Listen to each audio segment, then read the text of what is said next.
Also at 5, we're hearing from Nolan Wells, the 18-year-old who died over the weekend while on a boat trip with friends. As the mystery into his death is investigated, we're hearing from him himself.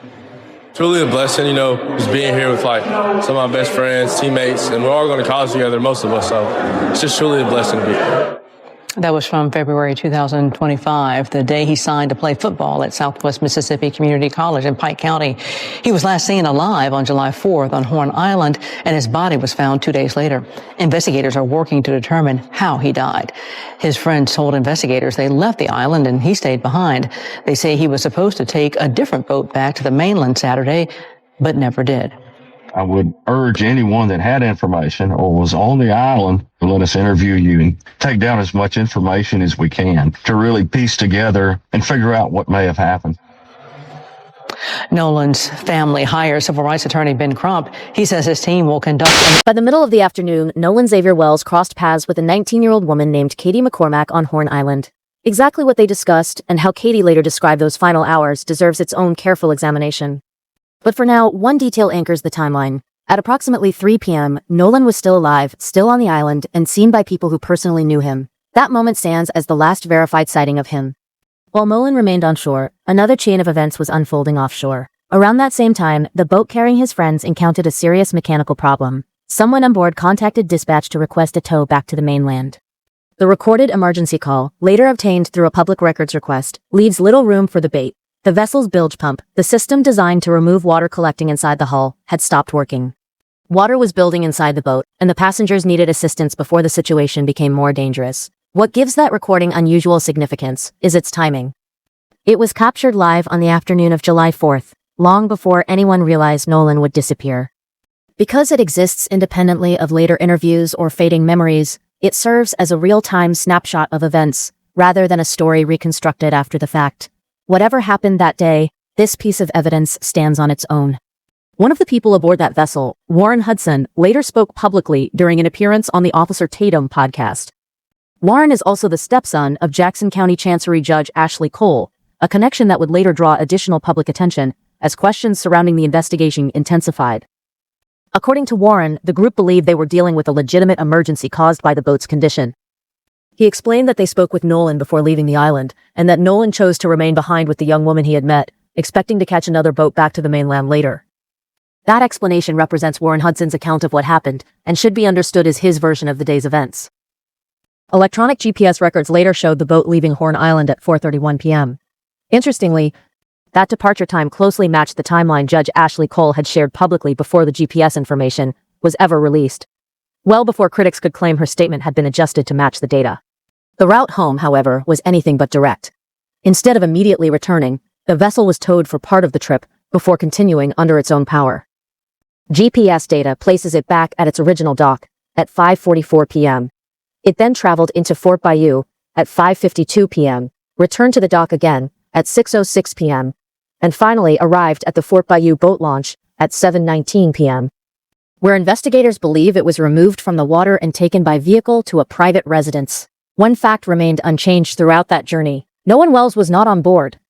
And despite returning to the mainland, no one from the group contacted Christine, a silence that would soon become one of the most troubling questions in the entire case.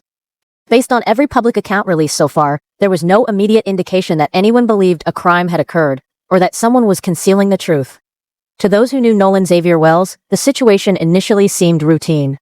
He was 18 years old, it was a holiday weekend, and spending extra time with friends without checking in was not considered unusual. At first, there was simply no reason to expect the night would end differently. Everything shifted shortly after 11 p.m. when one of Nolan's friends called his mother Christine directly. She has since explained that calls like that were completely out of the ordinary. The moment her phone rang, she sensed something wasn't right. Looking for answers, she opened the location-sharing app she used to keep track of her son. The phone's location revealed something alarming. Nolan's phone was sitting inside a friend's home on the mainland, and his keys had also returned from Horn Island, but Nolan had not. His belongings were back, while he remained missing. Christine immediately contacted the U.S. Coast Guard, while Warren Hudson also requested assistance. Officials responded that the situation, as understood at the time, did not meet the requirements for an emergency deployment. No rescue boat or aircraft was sent. Over the next several hours, Christine repeatedly sought help, but was transferred between agencies as officials determined who had jurisdiction over Horn Island. The delays meant valuable time passed before a coordinated search could begin. Eventually, the Jackson County Sheriff's Office accepted a missing person report. Late that night, Christine and Elmore met a deputy in a McDonald's parking lot to describe everything they knew about Nolan's disappearance. By then, several crucial hours had already been lost. At first light on July 5th, Elmore launched his own boat to search for his son before the official operation was fully underway. Later that morning, a command post was established at the Lake Mars boat launch, bringing together the Jackson County Sheriff's Department, Mississippi Department of Marine Resources, National Park Service, U.S. Coast Guard, and the United Cajun Navy. United Cajun Navy Incident Commander Josh Gill later said Christine personally contacted the organization, and volunteers responded immediately.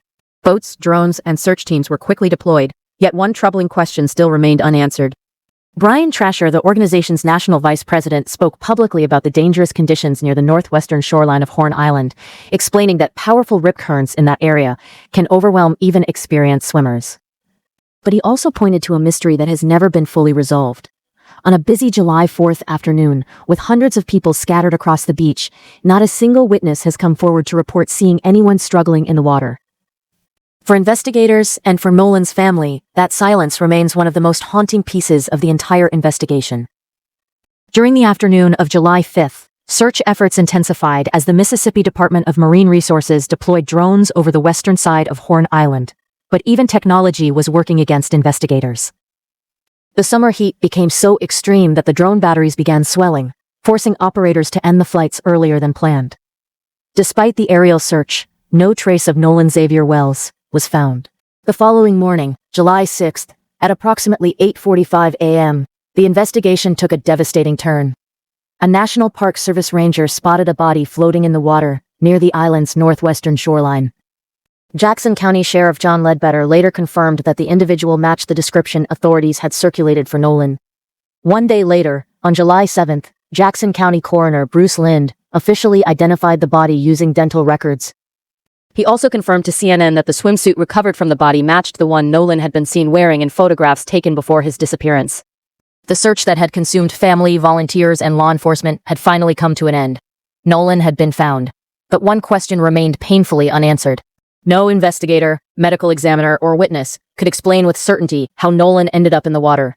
That mystery has never been fully resolved, leaving his family with answers to where he was found, but not how he got there. In the weeks that followed, attention increasingly centered on a single person, Katie McCormack, the 19-year-old woman Nolan met on Horn Island during his final confirmed hours. By every public account, she was with him shortly before he vanished, and became the last known person outside his own group of friends to speak with him. Naturally, her recollection of those moments became one of the most important pieces of the investigation, and one of the most misunderstood. For several weeks after Nolan's body was recovered, Katie herself remained largely unheard. Instead, information attributed to her came indirectly. Some details surfaced through a family friend claiming to repeat what Katie had said. Later, Katie's mother and sister posted messages on Facebook, attempting to address rumors that had rapidly spread online. Yet every version was filtered through someone else's interpretation, rather than coming directly from Katie. That changed when Christine met with Katie in person. According to Christine, what Katie told her during that face-to-face conversation did not match the versions she had previously heard from others. Christine later spoke publicly about that discrepancy, though she chose not to reveal every detail of their discussion. Even without those specifics, her statement suggested that the timeline surrounding Nolan's final hours might not have been as straightforward as many believed. The most detailed public explanation of Katie's perspective ultimately came from her sister, Gracie McCormack. In an interview with the Daily Mail, Gracie said Katie believed Nolan was walking back to the same boat he had originally arrived on. Based on their conversation, Katie assumed his friends would still be there waiting for him. She never believed he had been left behind. Gracie also explained that Katie did not remain on the island to watch Nolan reunite with his group. Instead, she departed separately alongside her brother and his fiancé, who had been visiting Horn Island with an entirely different group. According to her account, Katie left believing Nolan was safely making his way back. Perhaps most importantly, Gracie challenged one of the most widely repeated narratives surrounding the case, that Nolan intentionally stayed behind because he wanted to spend more time with Katie. She said that version simply did not reflect Katie's understanding of what happened. Instead, her account suggests Nolan believed he was returning to his own friends, not choosing to remain on the island. That difference may seem subtle, but it fundamentally changes the questions investigators and Nolan's family have been asking ever since. The central question isn't whether Nolan Wells intended to leave Horn Island that afternoon. Based on what Katie McCormack reportedly told Christine, and what Gracie McCormack later shared with the Daily Mail, every indication suggests that he did. The real mystery begins after that. What unfolded between Nolan's final goodbye to Katie and the moment the boat departed without him remains the most critical unanswered chapter of this case. As of this recording, Katie has not publicly shared her own account. What exists instead are two indirect sources, Gracie's public statements and Christine's description of the conversation she had with Katie in person. Both come from individuals directly connected to those events, but neither represents sworn testimony or information officially verified by investigators. They are important pieces of the puzzle, but they remain exactly that, reported accounts rather than established facts.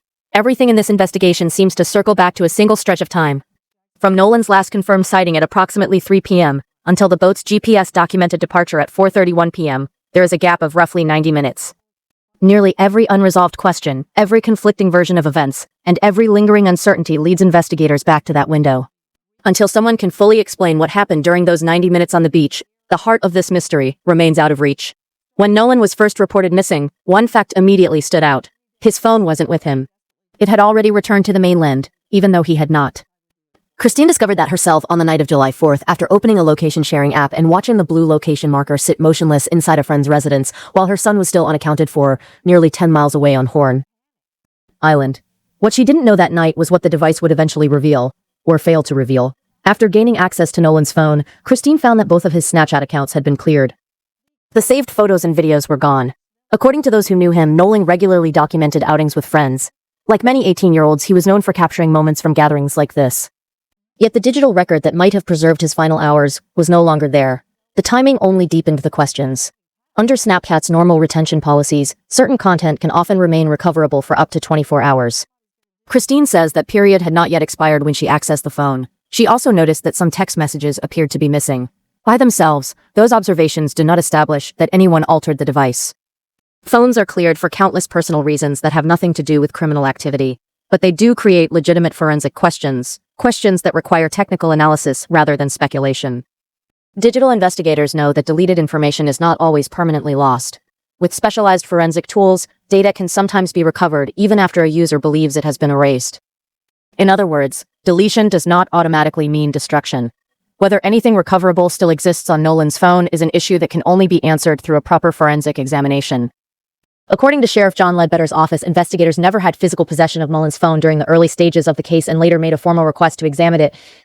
Before that could happen, the family's own investigative team conducted its own review. Then, following a July 15th meeting involving Christine Elmore Wansley and District Attorney Angela Mims Morath, an unusual agreement was reached. Rather than allowing separate examinations that could later be challenged, both sides agreed to a joint forensic inspection.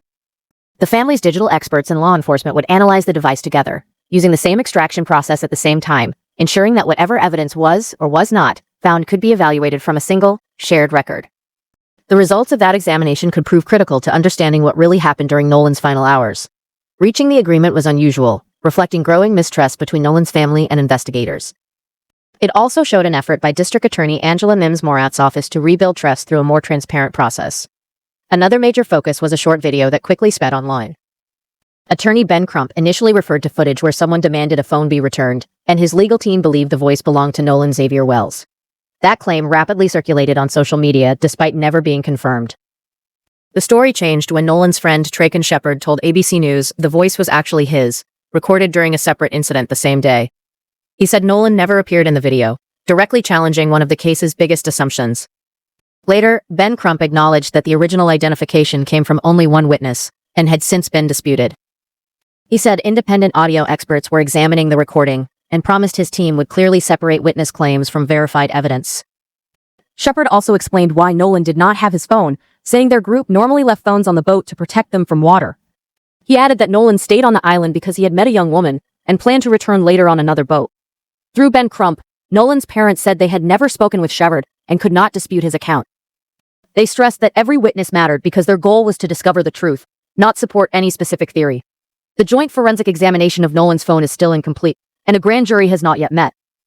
The investigation has now shifted toward forensic evidence, expert analysis, and legal review, which will likely determine the case's direction. Meanwhile, the autopsy conducted on July 7th, after Nolan's body was recovered, has not been released. Officials said the report will remain sealed until reviewed by a grand jury, before being sent to District Attorney Angela Mims Morath. Early findings reportedly showed no initial signs of drugs or alcohol, but authorities emphasized those results were preliminary, with toxicology tests still pending, and no official cause or manner of death announced. Facing uncertainty, Nolan's family launched their own investigation instead of waiting for the state's process. They hired Dr. Roger Mitchell, president of the National Medical Association and former chief medical examiner for Washington, D.C., to perform an independent autopsy. The examination was partly funded by Colin Kaepernick. The family's first forensic update came on July 22 during the 117th NAACP National Convention in Chicago. Standing with attorney Ben Crump, Nolan's parents heard the preliminary findings. Both the cause and manner of death remained undetermined, and foul play could not be ruled out. A key issue was that Dr. Mitchell did not receive Nolan's internal neck structures, including the trachea, because they were retained by the state's medical examiner. Experts noted this can be standard practice for further testing, but it prevented a complete independent examination. Ben Crump then asked the Mississippi Medical Examiner's Office to provide photos, records, and observations from the original autopsy so the review could be completed. As of this recording, there has been no confirmation those materials were released. Dr. Mitchell also emphasized that Nolan's body being found in the water, despite his strong athletic background, required careful investigation before reaching conclusions. Jackson County Coroner Bruce Lind told CNN that strong currents near Horn Island have caused drownings before. Brian Tracer of the United Cajun Navy agreed, saying the rip current could overwhelm even experienced swimmers. However, both investigators and Nolan's family remain concerned that no witness reported seeing anyone in distress despite the crowded beach. At this point, both the state and independent autopsies reached the same key conclusion. Neither established an official cause of death, leaving the central forensic question unresolved. On July 15th, Nolan's parents met with the Jackson County District Attorney alongside attorneys Ben Crump, Eric Hirschman, and Liza Park. Two major commitments followed. The case would be presented to a grand jury after the sheriff's investigation, and Nolan's phone would undergo a joint forensic examination by both law enforcement and the family's experts under the same documented but then the same low-bond law, the call for other cost cases, leading many to assume criminal charges were imminent. In reality, referring an unnatural or suspicious death to a grand jury is a routine legal procedure in Jackson County. It does not mean a crime has been proven or that prosecutors have reached any conclusions. Instead, the grand jury reviews the evidence to decide whether there is enough probable cause for legal action. Grand jury proceedings differ from criminal trials. They are conducted in private, with no defense presentation or public testimony. After the July 15th meeting, the district attorney's office also clarified that Nolan's case was not officially being investigated as a criminal matter.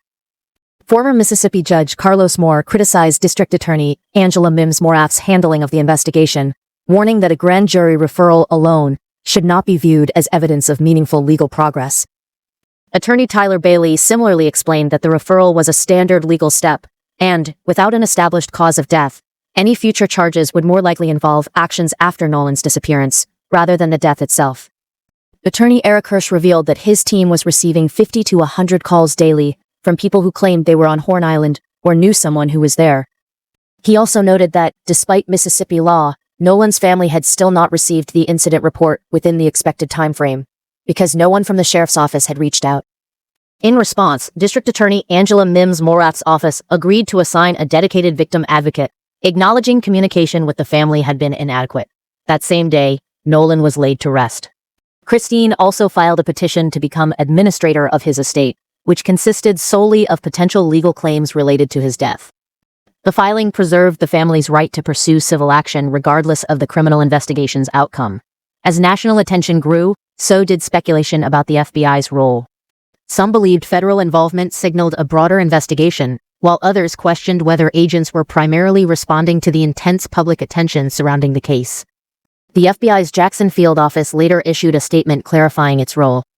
The agency said it had supported the Jackson County Sheriff's Office from the beginning by providing federal resources and investigative assistance, while stressing that the Sheriff's Office remained in charge of the investigation. The FBI also explained that its primary role was investigating interstate threats connected to the case, not leading Nolan's death investigation. Grand jury proceedings are very different from criminal trials. They are conducted in private with no defense team, public testimony, or official transcript. The district attorney's office also confirmed that, at that stage, Nolan's case was not officially being investigated as a criminal matter. Former Mississippi Judge Carlos Moore questioned District Attorney Angela Mims Morath's handling of the case, arguing that a grand jury referral alone should not be mistaken for meaningful legal progress. Attorney Tyler Bailey similarly explained that the referral was a routine legal step and, without an established cause of death, any future charges would likely involve actions after Nolan's disappearance rather than the death itself. Attorney Eric Hirsch said his team was receiving 50 to 100 calls each day from people claiming they were on Horn Island or knew someone who was there. He also pointed out that Nolan's family had still not received the incident report despite Mississippi's expected timeline. Christine Wansley said she had to contact investigators herself for updates because no one from the sheriff's office had reached out. Following those concerns, District Attorney Angela Mims-Morat's office agreed to assign a dedicated victim advocate, acknowledging that communication with the family had been. The same day Nolan was laid to rest, Christine Wansley filed a petition in Jackson County Chancery Court to become administrator of his estate. The filing stated that the estate consisted only of potential legal claims related to Nolan's death. This step preserved the family's right to pursue civil action regardless of the outcome of the criminal investigation, and could become one of the case's most significant legal moves. As national attention grew, so did speculation about the FBI's role. Some believed federal involvement meant the investigation had expanded, while others thought the FBI was mainly responding to the public attention. The FBI's Jackson field office later clarified that it had assisted the Jackson County Sheriff's Office with federal resources from the beginning, while the Sheriff's Office remained the lead investigative agency. The FBI also stated that its primary role was investigating interstate threats connected to the case, not taking over Nolan's death investigation. After Nolan's funeral, family and friends gathered at the Jackson County Fairgrounds to celebrate his life. Former teammates, coaches, classmates, community members, and media attended. Christine also made sure players who had shared the field with Nolan throughout his football career could be present. Although the Mississippi Coast Coliseum and Convention Center offered to host the memorial, the family chose Centerpoint Church instead. The Coliseum fully supported that decision, reflecting the strong community support surrounding Nolan's family. At the family's request, Reverend Al Sharpton officiated the service. Tyler Perry covered the full cost of the funeral, allowing the family to focus on grieving rather than financial burdens. Christine also made an uncommon decision. The service was live-streamed in its entirety. Rather than keeping one of the most personal moments of their lives private, the family chose to share it with the countless people across the country who had followed Nolan's story. Around the same time, Mississippi Governor Tate Reeves publicly stated that much of the division and controversy surrounding the case had been fueled by the involvement of Ben Crump and Al Sharpton. That statement is part of the public record and reflects the broader political conversation that had begun surrounding the investigation. Before the service concluded, Christine turned her attention to Nolan's friends, the same young people whose recollections of July 4th continue to shape so many unanswered questions. Instead of expressing anger, she encouraged them to take care of their mental well-being. She acknowledged that they too were carrying emotional burdens from that day. Even while seeking answers about her son's death, she recognized that others were also living with the weight of what had happened. As this chapter closes, it's important to separate verified facts from online speculation. The investigation remains active, and many of its most significant questions are still unresolved. Here's where the evidence officially stands. Investigators have confirmed that GPS data from the Mississippi Department of Marine Resources documents the boat's movements throughout July 4th, beginning with its 9:56 a.m. departure, its 4:31 p.m. departure from Horn Island, and its 5:44 p.m. return to the mainland.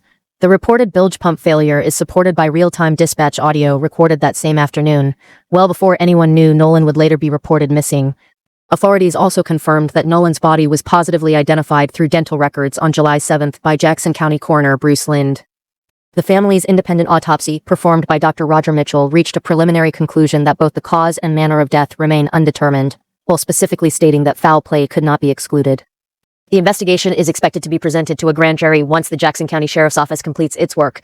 Law enforcement and the family's forensic experts have also agreed to conduct a joint examination of Nolan's phone. Meanwhile, the FBI's Jackson Field Office has confirmed that it continues assisting the Sheriff's Office while focusing on interstate threats connected to the case. It has also been confirmed that Katie McCormack met privately with Christine Wansley to discuss Nolan's final hours.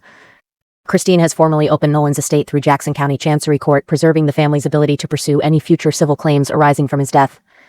Separately, on July 30th, authorities arrested a California man accused of making death threats against Judge Ashley Cole. Despite all of these developments, the central mystery remains unchanged. Investigators still have not publicly explained what happened during Nolan's final 90 minutes on Horn Island, how he became separated from the people he arrived with, or how he ultimately ended up in the water. Until those questions are answered through evidence rather than speculation, this case remains unfinished. Several key parts of this investigation remain pending. The state's autopsy report is still sealed and, according to officials, will not be made public until after it has been reviewed by a grand jury. Final toxicology findings have also not yet been released. The agreed-upon joint forensic examination of Nolan's phone has not taken place, and the grand jury itself has not yet convened. There are also outstanding requests connected to the independent autopsy. Dr. Roger Mitchell has not yet received Nolan's retained internal neck structures or the photographs and observations created during the state's original examination. Attorney Ben Crump has publicly requested that those materials be provided so the independent review can be completed using the fullest possible forensic record. As of this recording, there has been no public confirmation that those requests have been fulfilled. Just as important are the questions that remain unresolved. Why was Nolan Xavier Wells not on the boat when it departed Horn Island at 4:31 p.m.? What happened during the approximately 90-minute gap between his last confirmed sighting around 3 p.m. and that documented departure? Whose voice is actually heard in the disputed video now being analyzed by audio specialists? What, if anything, will the forensic examination of Nolan's phone recover once the joint inspection is complete?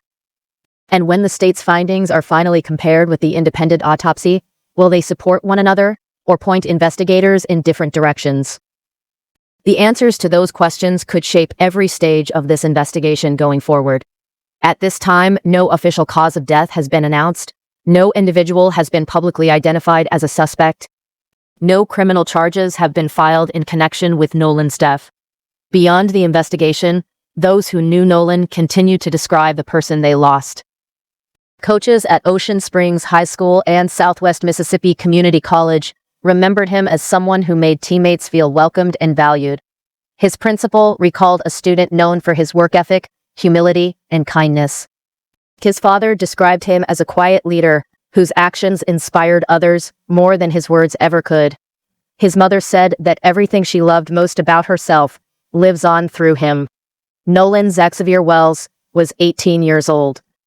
He traveled to Horn Island over the July 4, 2026 holiday weekend to spend time with friends. Summer training camp was only 2 days away. A new football season was waiting for him. Instead, he never returned home. For the people who loved him, time has not erased the questions. They remain where this journey truly began, searching for the explanation that has remained just out of reach since that night in the McDonald's parking lot, when they first realized Nolan was missing. Until investigators can fully account for what happened during his final hours, the case remains unfinished, and the search for answers continues. Next major developments are likely to come from 3 places: the release of the state's autopsy findings, the results of the forensic examination of Nolan's phone, and a grand jury process. Those developments have the potential to redefine the investigation and answer questions that have lingered for months. When new, verified information becomes available, it will offer the clearest picture yet of what truly happened during Nolan Wells' final hours.